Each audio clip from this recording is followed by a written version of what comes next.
Oh no. Seki makupa rikata. Of Lagos.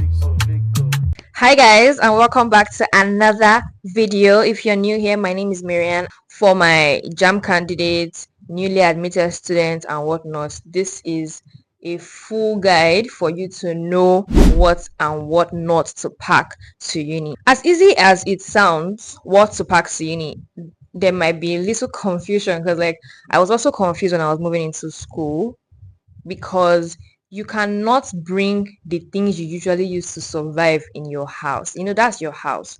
You might have your own room, or you might share with your siblings or whatnot. They know their boundaries.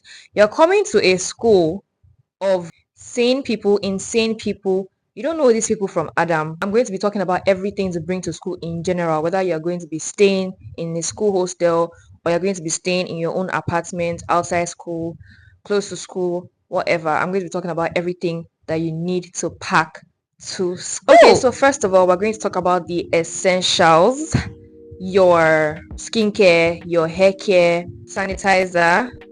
You're coming with your bath wash, your skincare, whatever skincare that you use. Obviously, these are obvious things that you need to pack. Be very particular about your skincare, because you're moving into somewhere like you don't know the health condition, you don't know the hygiene of the place you are moving into, right? So just come prepared. You can come with your bug spray, your insecticides, mosquito repellent for yourself. Then we now start talking about your body cream, your face toner, whatever you need to keep your skin glowing, because you don't know the condition of the water, you don't know the condition of the air in the surrounding that you're coming to. So just come prepared with everything that you need in a shower bag. I'm emphasizing on shower bag because it just helps to organize all your things and keep them in one particular place. If you know that all your things are in your shower bag and one day you start looking for something, you know that, oh, someone has actually taken this thing, because this is where all my things usually are. So that's why a shower bag is very essential. For outfits, Unilag does not really have a uniform dress code, but different faculties and different departments have their dress codes. Faculty of Arts, I don't think you can wear this kind of tank top into Faculty of Arts. So if you know that your department is in Faculty of Arts, you're going to be bringing more of sleeved tops, long sleeve or half sleeve tops. You can't wear tank tops like this to Faculty of Arts. I don't know why people bring hoodies to school. I don't know what you're using it for. I hardly even wear long sleeve tops ever. Unilag sun, in my opinion, Unilag sun, the sun, as you are entering Unilag gate like that, the sun is different from the sun that is outside school. So when people wear hoodies, I'm like, I can't imagine how uncomfortable they are. So if you know you want to bring something maybe for Hamatan, or maybe it gets chilly, long sleeve tops or thick sweaters. But I don't see the point in bringing hoodies to school, especially Unilag, because bro, if you are a law student, you are wearing your black and white, you know that your skirt is below your knee, top is white, and then you have your shoes. I'm not sure of other departments dress codes, but just look moderate as a student that you are. Your hand fan, if you don't have a hand fan, like a little rechargeable hand fan, you should have a face towel to dab, because I'm repeatedly saying this, that Unilag is so hot. You don't understand. Even if it's the manual one, just have a hand fan or something that you can use to cool yourself off. Sometimes the weather is not just hot, you are just frustrated because the school frustrates you, so you need something to dab or something to cool yourself down. You also need to bring a power bank, because I'm not saying the lights condition in school is actually really good, but sometimes there are malfunctions. You would need a backup to charge your phone, to charge your other devices, so you won't be stranded. I think I've said this in another video of mine, that wherever I am, I don't really like to depend on school supplies. I just want to bring out my own stuff and use it at my convenience. So that's why I have my hand fan and I have my power bank. You don't see me going around looking, oh, I want to charge, and then any available sockets in school, people are already there because of the population, right? If you see any sockets that that does not have crowd around it. Just know that the socket is not working. So instead of you running helter-skelter looking for where to charge, it's just better and more convenient to bring out your power bank from your bag and just plug your devices, man. Like, don't stress your life. For hostels, you are not allowed to come with a knife and gas cooker. So what we used to cook in the hostels are hot plates, and if you don't have a hot plate like I did not in year one, you buy food for the whole session. Another very essential thing that you need is your extension box. Very, very important. In a 4-man room now, there are 2 bunk beds on the left side, 2 bunk beds on the right side, and there are 2 sockets each for each bona fide. So obviously one socket is not going to be enough for you if you have a phone, you have a fan, you have a power bank, you have your MiFi or whatever you use. You need an extension box to plug the rest of your stuff. So it's more convenient for you to have your extension box, even if it's just a tiny one. You can just put there so you can charge all your things at once. Except you want to be doing when my phone is full, I'll plug my power bank. My power bank is full. That kind of thing. Obviously comes without thinking. You need your stationery, your 8-in-1, 12-in-1, whatever. You need your mat set, you need your pen, pencil. It's advisable to get all these things before you move into school, because school, like the school retailers that sell these things, they know that students need them, so the prices are higher than what they are outside school. So if you can go to a bookshop and get all your stationery before you come into school, good for you. If you want to get the ones in school, good for you. Just always have your stationery in your bag. For my cooks, you need your hot plate like I said before.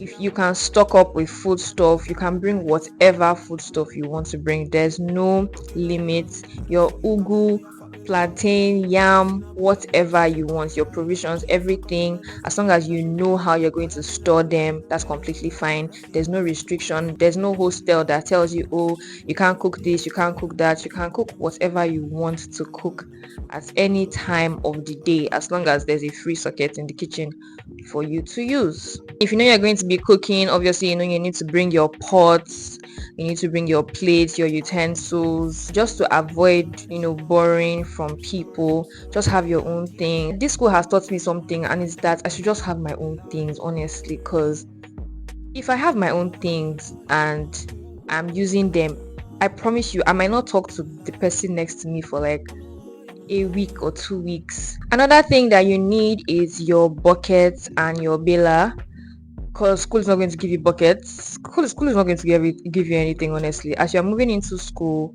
you are moving into your bed space. The only thing they're giving you is your bed space. You are bringing every other thing that you need to survive. And then when you're moving in, you're going to be asked to buy Macintosh. That's if you don't already have.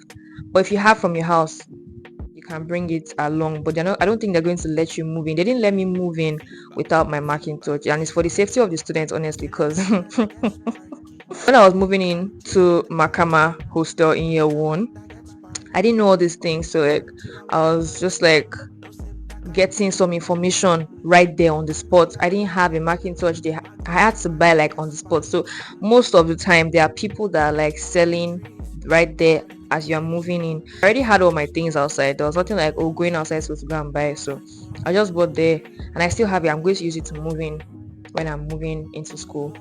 Again, if you think that you cannot stay on the mattress that is already being provided for you by the school, you can take out the mattress and tell the porter that, oh, you have your own mattress, as long as that mattress is the size of the bed frame that you have in your room. All well and good. I think I was going to do that, but I said let me check the condition of the mattress on my bed first, and I think the condition was okay. I sprayed it with my insecticide, spread it outside, and then I brought it back inside and I kept it. If it's torn or tattered, or you just don't like the idea of sleeping on a mattress that someone else or some other people have slept on, you're completely free to bring in your own mattress and like take that one out. Slides and Crocs, because trust me, you're going to be doing a lot of walking, trekking. You're going to be doing a lot of trekking, especially when it's time to do registrations, or you want to do your screening, or GST exams. You're going to be standing a lot, you're going to be walking a lot, so I advise you stay away from slippers that have like little block heels at the end. If you can survive it, all well and good, but like personally, I will stick to my Crocs. Anything that is flat and you know that, oh, if I trek from here to Jerusalem, I'm fine, no problem. That is what you should just bring. Like, if you can buy like different colors, just bring them to school. It depends on your department as well. If your department does not allow Crocs and slides, you have to wear your shoes, then you have to bring your shoes. But if you know you're not going to be going for classes and whatnot, you have to bring flats. And then concerning the weather, you can come to school with an umbrella or multiple umbrellas. If you're like me, that anywhere you go you forget your umbrella, you can come to school with multiple umbrellas. If it was raining earlier that day and you see me later in the day and I don't have an umbrella with me, I've forgotten it inside a bus or inside a cab. I don't know what is wrong with me, so I just don't carry umbrellas around anymore. If it's raining, I'll just stay in my hostel and wait for the rain to be done with whatsoever it's doing. If the sun is hot, I'll just hold my fan and walk, because I can't forget my fan. Lie. But you see umbrellas, me and umbrellas, I don't know. It's not every day the hot plate is going to be available, or the socket is going to be available for you to boil water to shower. Before you even boil water to shower yourself, your 8 o'clock class has ended. So I think you can bring your electric kettle or your boiling ring and your iron. You can also come to school with your MiFi or your Wi-Fi. It's not that network is bad, but if you want to like save cost on buying data, like mobile data, you can resume with your MiFi or Wi-Fi. You can come to school with whatever gadget that you have, provided that you can take care of them. But I would advise you to not bring, if you know that you don't necessarily need this particular gadget, please just leave it in your house, because you don't want to hear stories that touch. If you are a content creator like I am, of course, you can resume with your tripod, you can resume with your ring lights, also provided that you know how to keep them. Everything I'm using to film right now, I take everything to school, because sometimes I get jobs that I have to go from school, so there's no point in me coming back home to pick up my stuff and then going for the job. Do you get?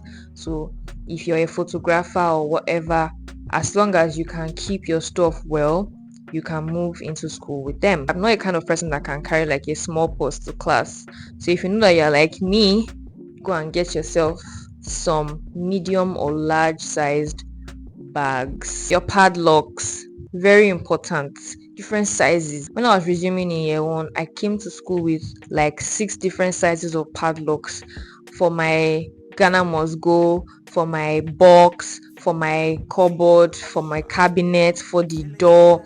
Although you and your roommates will decide who will like get one padlock for the door, where everyone now has their own keys, but like for your own personal belongings, yes, you need your padlocks. You are living in a place where multiple students are, so you need to protect your stuff at all times, especially if you know the quality of what you have. I think every other thing that you need to resume with